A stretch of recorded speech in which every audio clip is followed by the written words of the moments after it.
Hello students, I hope you all are doing good. Let's start today's chapter, Matter and Material. Material. There are many things around us, for example, glasses, scissors, buckets, newspapers, balloons and tables. देखिए हमारे आसपास आप देखते हैं बहुत सारी चीज़ें होती हैं, right? What are these objects made of? They are made of glass, metal, plastic, paper, rubber, wood, etc. All of these are materials. तो ये जो सारे ऑब्जेक्ट्स हैं किससे बने होते हैं? कुछ होते हैं जो ग्लास से बने होते हैं, कांच, कुछ मेटल से, कुछ प्लास्टिक से, रबर, वुड एक्सेट्रा. तो ये जितनी भी चीज़ें इन्हें हम कहते हैं materials. A material is a substance of which a thing is made. Many times an object is made of a combination of different materials. For example, a table is made of wood and iron nails. Many objects can be prepared from a single material. For example, belts, shoes, gloves, jackets and purses are made of leather.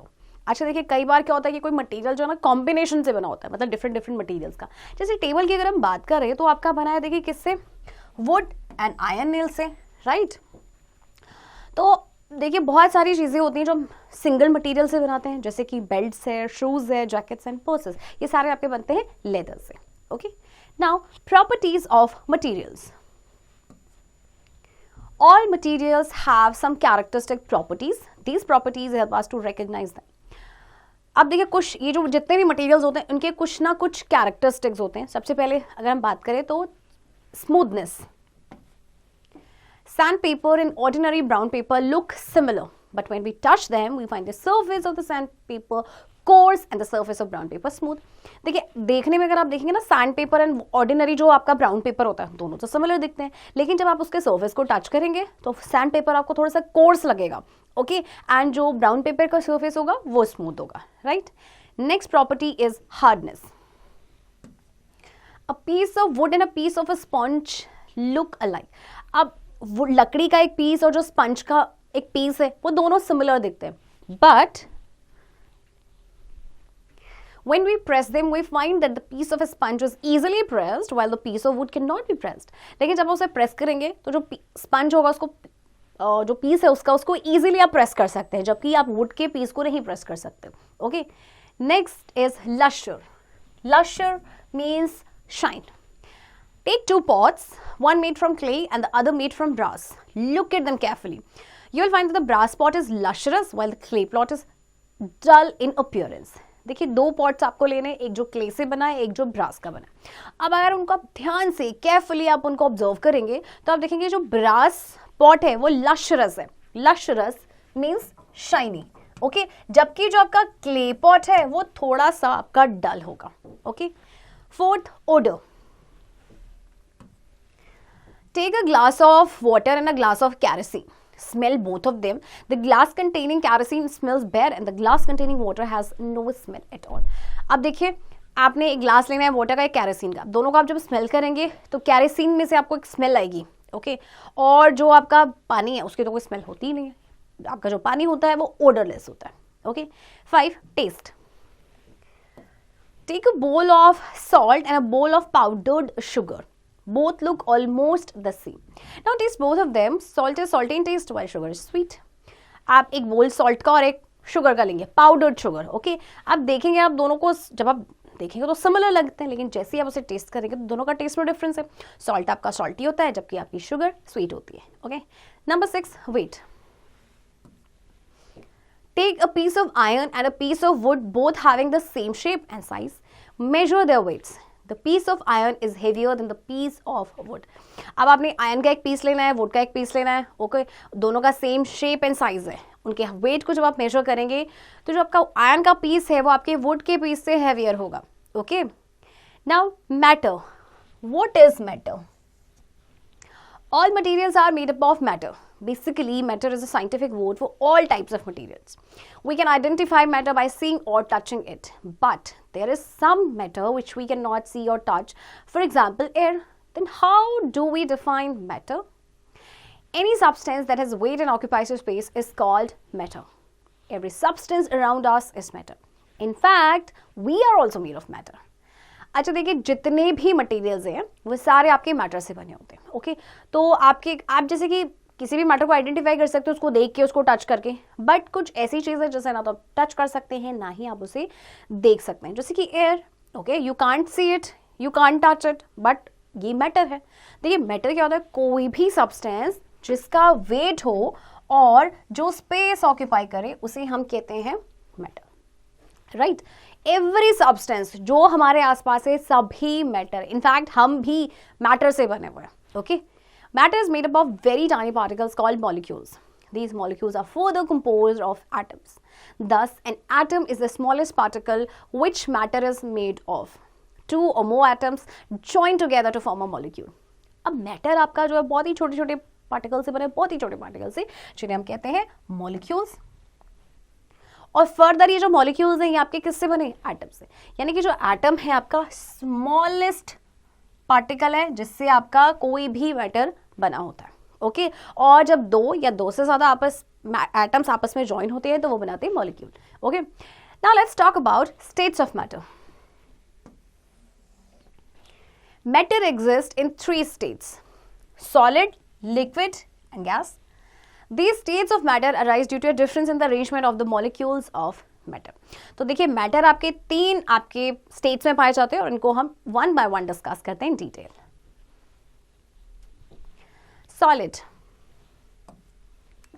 Solid are substances in which molecules are packed very close to each other. These molecules can only vibrate, they cannot leave their position. The solids have a fixed shape and size. If we apply force, some solids can change their shape. Example, a potter compresses clay to make pots. A tailor cuts cloth and we can fold paper and change its shape. देखिए solids आपके वो substance होते हैं जिनमें molecules आपके closely packed होते हैं. For example ये आपका सॉलिड है, इसमें जो मॉलिक्यूल्स है वो क्लोजली डेंसली पैक्ड होते हैं. इनके बीच का जो इंटरमॉलिक्यूलर स्पेस होता है बहुत ही आपका कम होता है. ओके, तो सॉलिड्स की remember that fixed shape and size होता है. तो जब हम कुछ फोर्स अप्लाई करेंगे तब जाके सॉलिड अपना शेप चेंज करते हैं. जैसे कि क्ले आपका क्या है, सॉलिड होता है, तो पॉटर जब उस क्ले को कंप्रेस करता है तो उसके बाद से पॉट बनते हैं. टेलर क्लोथ को कट करता है, राइट. तो मतलब जब हम एक्सटर्नल फोर्स अप्लाई करेंगे तभी सॉलिड्स अपने शेप चेंज करेंगे, right? Next, liquids. Liquids are substances in which molecules are not very closely packed. These molecules can move from one place to another, but up to a certain distance only. Thus, liquids have a fixed volume, but they have no fixed shape. Liquids take the shape of the container in which they are put. Okay. अब liquids में आपके जो molecules होते हैं वो इतने ज़्यादा closely packed नहीं होते हैं. Okay. इसमें आपके इनके बीच में काफ़ी space होता है. See. राइट तो इसकी वजह से क्या होता है कि लिक्विड्स का एक फिक्स वॉल्यूम तो होता है बट उनका कोई फिक्स्ड शेप नहीं होता. एंड रिमेंबर आपने देखा होगा कि जैसे कि अगर आपने कोई भी लिक्विड है जो कंटेनर में हम उसे डालते हैं उसका शेप ले लेता है. आप पानी को बकेट में डालेंगे बकेट का शेप लेगा, बोल में डालेंगे बोल का शेप लेगा. ओके, अब क्योंकि देखिए मॉलिक्यूल्स के बीच में स्पेस होता है, इनके काफ़ी इंटरमॉलिक्यूलर स्पेस होता है, तो मॉलिक्यूल्स एक जगह से दूसरी जगह मूव करते हैं बट एक सर्टेन डिस्टेंस. ओके, चलिए एक्टिविटी 1 देखते हैं. To show that liquids have definite volume, हमें ये शो करना है कि liquids का definite volume होता है. Method: pour the water carefully into a bottle such that no water spills out. You can see that the water has taken the shape of the bottle. Now pour the water back into the glass. Where is the water level in the glass? You will see that the water level touches the mark you had put earlier, so the volume of water did not change. आपने water को pour करना है एक bottle में और इस तरह से करना है बहुत ध्यान से कि पानी ना गिरे. ठीक है, फिर आप देखेंगे कि पानी जो है वाटर का जो बॉटल हमने उसमें जिस बॉटल में पानी डाला था उसका शेप ले लिया. अब आपने वापस से वाटर ग्लास में डालना है. ओके, तो आप देखेंगे कि वाटर का लेवल ग्लास में कहाँ पर है. वाटर लेवल जो है जहाँ पे आपने पहले डाला था वही है. इसका मतलब क्या है कि वॉल्यूम जो है वाटर का वो चेंज नहीं हुआ. दैट मीन्स लिक्विड्स का एक डेफिनेट वॉल्यूम होता है. Okay, next, gas. Gases are substances in which molecules are very loosely packed. Because of larger spaces between them, molecules can move with very high speed and occupy the whole space of the container they are put in. These gases have neither a fixed shape nor a fixed volume. अब gases में क्या होता है कि molecule loosely packed होते हैं. Okay, इस तरह में इसमें molecules होते हैं देखिए बहुत ही ज़्यादा loosely packed. तो इनके बीच में जो intermolecular space होता है काफ़ी ज़्यादा होता है. तो क्योंकि स्पेस ज़्यादा है तो इसकी वजह से क्या होता है कि बहुत हाई स्पीड से मूव करते हैं मॉलिक्यूल्स, और जिस भी कंटेनर में इनको डाला जाता है उसका पूरा शेप ले लेते हैं। तो गैसेस की ना तो फिक्स शेप होती है ना ही कोई फिक्स्ड वॉल्यूम होता है, राइट। एक्टिविटी 2 देखते हैं। To show that gases take up all the space available to them. Method: burn some coconut fiber or dry leaves to create a smoke. Hold a glass jar face down over it. As soon as some smoke enters the jar, cover the mouth of the jar with a lid. Place the jar on the table. What do you see? Is the gas seen only at one part of the jar or is distributed evenly throughout the jar? Now open the lid. Does the smoke remain inside the jar? Conclusion: No, it flies away, showing that gases take up all the space.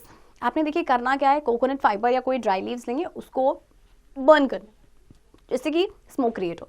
फिर आपने कांच का jar लेना है और उसको down कर देना उसके ऊपर, ओके। फिर जैसे ही आप देखेंगे कि जार के अंदर वो स्मोक जाएगा, आपने उसको उसका लिड से उसका माउथ बंद कर देना है। फिर आप उसको टेबल पे रखेंगे। फिर आप क्या देखेंगे, क्या गैस जो है सिर्फ एक ही पार्ट पे जार के या इवनली डिस्ट्रीब्यूट हो गई है? एक्चुअली वो through out the jar evenly distribute हो जाएगी। फिर जैसे आप उसका ढक्कन खोलेंगे तो स्मोक क्या उसी के अंदर रहेगा? नहीं, वो स्मोक क्या होगा, वहां से निकल जाएगा। इट मीन्स गैसेस क्या करते हैं, जो भी वो सारा का सारा स्पेस ले लेते हैं जितना भी अवेलेबल होता है, right. Next, interchange of states. What is interchange of states? Matter can change from one state to another. This can be done by the process of heating or cooling. Heat increases the speed of molecules while cooling decreases it. Interchange of states का मतलब है कि matter का एक state से दूसरे में change होना, okay.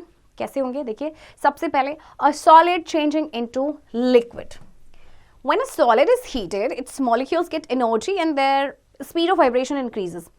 After a point, they start running away from each other instead of vibrating only. Thus, a solid changes into a liquid. This process is called melting. देखिए, जब कभी भी किसी सॉलिड को हीट किया जाता है तो उसके मॉलिक्यूल्स को एनर्जी मिलती है, फिर उनका जो स्पीड ऑफ वाइब्रेशन है वो इंक्रीज हो जाता है। फिर एक टाइम पे क्या करते हैं, ये एक दूसरे से भागना शुरू कर देते हैं, ओके। तो ऐसे में क्या होता है कि जो सॉलिड है लिक्विड में आपका चेंज हो जाता है। तो इस प्रोसेस को कहा जाता है melting. Number 2 is liquid changing into gas. When a liquid is heated, its molecule gain energy and move with greater speed. After a point, because of very high speed, they come out of the liquid as gas. This process is called evaporation. तो देखिए, जब liquid को heat किया जाता है तो again इसके जो मॉलिक्यूल्स हैं वो भी एनर्जी गेन करते हैं और बहुत ज़्यादा स्पीड के साथ मूव करते हैं। फिर एक पॉइंट पे जब बहुत ही हाई स्पीड पे क्या करते हैं कि वो लिक्विड से निकल के गैस बन जाते हैं। तो that process is known as evaporation. Number 3, gas changing into liquid. When a gas is cooled down, its molecules lose energy and their speed decreases. After a point, because of their low speed, they can move after a certain distance only. Thus, a gas changes into a liquid. This process is called condensation. जब gas आपकी cool down हो जाती है तो फिर क्या होगा कि इसके जो मॉलिक्यूल है वो एनर्जी लूज करते हैं और उनका स्पीड जो है वो डिक्रीज हो जाता है। रिमेंबर दैट, देखिए जब भी हम हीट करेंगे तो मॉलिक्यूल जो है एनर्जी गेन करेंगे और जब हम कूल डाउन करेंगे तो मॉलिक्यूल जो है एनर्जी को लूज करेंगे और उनकी स्पीड डिक्रीज हो जाती है। फिर एक सर्टेन पॉइंट पे फिर क्या करेंगे, एक सर्टेन डिस्टेंस तक ही मूव कर पाएंगे तो आपका जो गैस है वो लिक्विड में चेंज हो जाएगा। तो condensation. And in simple words, what is condensation? The process of changing water vapor into water is condensation. Okay. Number 4, liquid changing into a solid. When a solid is cooled, its molecules further lose speed. After a point, the molecules cannot move but can only vibrate. Thus, a liquid changes into a solid. This process is called freezing. जब liquid को cool किया जाता है तो उसके molecule जो हैं वो अपनी स्पीड को लूज कर देते हैं। तो एक पॉइंट पे फिर जो मॉलिक्यूल्स हैं वो मूव नहीं कर पाएंगे, लेकिन हाँ सिर्फ वो वाइब्रेट करेंगे। तो इस पॉइंट पे जो लिक्विड है वो आपका सॉलिड में चेंज हो जाता है and that process is known as freezing, right. Solutions. Some solids mix with liquids easily. A substance that dissolves in a liquid is called a solute. A liquid in which a substance dissolves is called a solvent. A liquid in which we get after a solute dissolves in a solvent is called a solution. अच्छा देखिए, solution में आपके देखिए क्या होता है कि कुछ आपकी दो टर्म्स आपकी ऐड होंगी जो है आपका सॉल्यूट एंड सॉल्वेंट। देखिए, जो सब्सटेंस आपका लिक्विड में डिसॉल्व होता है उसे हम कहते हैं सॉल्यूट, और जिस सब्सटेंस में आप या लिक्विड जिसमें कोई सब्सटेंस डिसॉल्व होता है उसे हम कहते हैं solvent. And solute and solvent मिलके बनाते हैं आपका solution. Okay, solution. Water is a great solvent. Most of the substances get dissolved in it. आपने देखा होगा कि वाटर में हम बहुत सारी चीजें डिसॉल्व करते हैं, वो डिसॉल्व हो जाता है. तो बहुत ही अच्छा ये सॉल्वेंट है आपका. A substance that completely dissolves in water is called a soluble substance. For example, sugar, salt and turmeric. Substances that do not dissolve in water at all are called insoluble substances. For example, sand, stone and chalk. वो substances जो पानी में बिल्कुल घुल जाते हैं पूरी तरह से, तो उन्हें soluble substance कहते हैं. जैसे कि sugar, salt, turmeric, आप इनको mix करके देखेंगे completely dissolve हो जाते हैं, right? And on the other hand, वो substance जो water में dissolve नहीं होते वो insoluble. जैसे sand, stone and chalk. Right? Activity 3, to show sand is insoluble in water. Method: take a glass of water, add 2 spoonfuls of sand and stir. Observe what happens. You will notice that sand does not dissolve in water. Conclusion: this proves that sand is insoluble in water. अच्छा, आपको ये show करना है कि sand पानी में insoluble नहीं है. कैसे करेंगे? आप एक पानी का ग्लास लेंगे, उसमें 2 चम्मच आप सैंड डालिए, उसको स्टर करेंगे, यानी उसे अच्छे से मिक्स करेंगे, घुमाएंगे.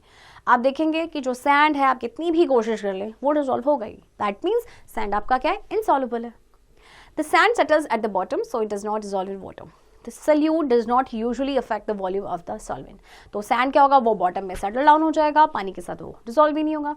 तो जो सॉल्यूट है, जैसे कि आप सॉल्वेंट में सॉल्यूट को ऐड कर रहे हैं, तो ज़रूरी नहीं है कि जो वॉल्यूम का जो सॉल्वेंट का जो वॉल्यूम है वो बढ़े. वैसे यूजुअली नहीं बढ़ता है, right? Next, activity 4. Take a glass of water and mark its level. 2. Put 2 tablespoons of sugar in it. 3. Mix well until the sugar is completely dissolved. 4. Now check the level of the solution again. You will find that the level remains the same. Thus, the volume of the solvent does not change. But why does it happen? देखिए, आपको glass लेना है पानी का, उसका जो level है उसको आप मार्क करना. उसमें 2 चम्मच आप चीनी डाल दीजिए. चीनी को अच्छे से स्टर करेंगे जब तक कि वो कम्प्लीटली डिसॉल्व ना हो जाए. फिर से आपने उस सोल्यूशन का जो लेवल है उसको चेक करना है. तो आप देखेंगे कि तो लेवल तो सेम है, मतलब पानी में आपने 2 चम्मच चीनी डाला तब भी वो पानी उतना ही रहा, यानी कि वॉल्यूम जो था वो सॉल्वेंट का चेंज नहीं हुआ. बट ऐसा हुआ क्यों? We know that the molecules of liquid are loosely packed. There are empty spaces between them. When sugar dissolves in water, its molecule fill these empty spaces and thus the level of water remains unchanged. अच्छा देखिए, अब ऐसा क्यों हुआ?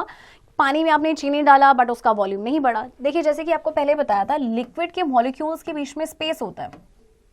Water is a liquid. अब ये जो space है, जब आपने जो चीनी डाला विच इज सॉलिड, ओके, तो जब उसने ये स्पेस कवर कर लिया, जो भी स्पेस था, इसीलिए उसका जो वॉल्यूम है वो नहीं बढ़ा, right? Water can dissolve only a certain quantity of a solute. Number 1, take a glass of water, mix a spoon of sugar with it. 2, put another spoon of sugar and stir it. 3, keep on adding sugar and stirring it. 4, after some time the sugar starts settling at the bottom. The sugar no longer dissolves in water. It is because all the empty spaces between the molecules of water have been filled by the molecules of sugar. Such a solution is called a saturated solution. अच्छा देखिए, water जो है, अब आप ये सोचेंगे कि उसमें आप कितना भी सॉल्यूट डिसॉल्व करते रहेंगे तो वो डिसॉल्व हो जाएगा. ऐसा नहीं है, एक सर्टेन क्वांटिटी ही वो डिसॉल्व कर सकता है. जैसे आपने पानी का एक ग्लास लिया, उसमें 1 चम्मच चीनी डाला, फिर से 1 डाला, उसको स्टर किया, आप उसको ऐड करते रहिए, चीनी को स्टर करते रहिए. तो कुछ टाइम के बाद क्या होगा कि शुगर जो है वो बॉटम में सेटल होना स्टार्ट हो जाएगा. ओके, क्योंकि जितना भी, ऐसा क्यों होता है? क्योंकि जितना भी एम्प्टी स्पेस था वाटर का वो फिल हो चुका है शुगर के मॉलिक्यूल से. ओके, तो ऐसे सोल्यूशन को कहा जाता है saturated solution, right? Next, purification of water. We know the importance of water in our life. We need water to drink. Drinking water should be clean and pure. Water, being a good solvent, dissolves many impurities. Water found in rivers, lakes, wells, etc. contains many impurities. We can purify such impure water in the following ways. देखिए, water का importance हम सभी को पता है कि कितना important है हमारी लाइफ के लिए. ओके, और आपका जैसे कि वाटर क्योंकि एक अच्छा सॉल्वेंट है तो उसके अंदर बहुत सारी इंप्योरिटीज़ भी डिसॉल्व होती हैं, राइट? तो देखिए, इसीलिए अगर वाटर में कुछ इंप्योरिटीज़ होती हैं तो उसको सबसे पहले हमें प्योरीफाई करना चाहिए. ओके, कैसे करेंगे? देखिए, take a glass of impure water, leave it for some time. Do not shake or move it. After some time, insoluble impurities like soil, gravel, etc. settle down the bottom. This process is called sedimentation. Now, pick up the glass and slowly pour the upper layer of clear water into another container. Be careful that the settled impurities should not get transferred. This process is called decantation. आपने एक glass लेना है impure water का और थोड़े time के लिए उसे छोड़ दीजिए. उसको शेक नहीं करना, ना ही उसको हिलाना है बिल्कुल भी. कुछ टाइम के बाद जो इंसॉल्युबल इम्प्योरिटीज होगी, जैसे कि सॉइल या ग्रेवल है, वो क्या आते हैं, बॉटम में सेटल हो जाती हैं. तो जो ये सेटलिंग हो जाता है बॉटम में, this process is known as sedimentation. अब आपने करना क्या है कि दूसरा ग्लास लेना और धीरे धीरे आपने क्या करना है, जो अपर लेयर है ना, जो क्लियर वाटर है, उसको दूसरे कंटेनर में ट्रांसफर करना है. ओके, तो इस प्रोसेस को कहा जाता है डिकेंटेशन. बट रिमेंबर कि जो इम्प्योरिटी सेटल है वो ना दूसरे कंटेनर में चले जाए. Okay, the decanted water is still not pure. Now take a funnel and put a filter paper in it. Put the funnel in the mouth of a bottle and slowly pour the decanted water into it. Now the water in the bottle is free from any insoluble impurities. This process is called filtration. अब ये जो decanted water है, आपको लग रहा है कि ये प्योर है, बट ऐसा नहीं है. अभी आपने फनल लेना है और एक फिल्टर पेपर लेना है. फिर आपने जो फनल में, जो फनल का जो माउथ है, उस पर आपने क्या करना है, फिल्टर पेपर लगाना है एंड स्लोली वो वाटर डालना है. ओके, अब ये इस वाटर में कोई भी आपकी इंसॉल्युबल इम्प्योरिटीज नहीं है, राइट. तो इस प्रोसेस को कहा जाता है filtration. To kill the germs present in it, the best method is boiling. Boil the water for 10 to 15 minutes to kill all the germs present in it. For purifying large amount of water, certain chemicals like chlorine are used. Okay, अब germs आपके water में रहते हैं, तो best method होता है इन germs को किल करने के कि वाटर को बॉईल कर दिया जाए. 10 से 15 मिनट अगर आप वाटर को बॉईल करेंगे तो जितने भी उसमें जर्म्स होंगे वो आपके मर जाएंगे, राइट. एंड अगर आपको बहुत ज़्यादा अमाउंट ऑफ वाटर जो है उसको प्योरीफाई करना है तो उसके लिए कुछ केमिकल्स का यूज़ किया जाता है, जैसे कि आपका क्लोरीन बहुत यूज़ होता है आपका वाटर के प्योरीफिकेशन में, राइट स्टूडेंट्स. आई होप आपको ये चैप्टर समझ आया होगा एंड चैप्टर की प्रैक्टिस अब आप खुद से करेंगे.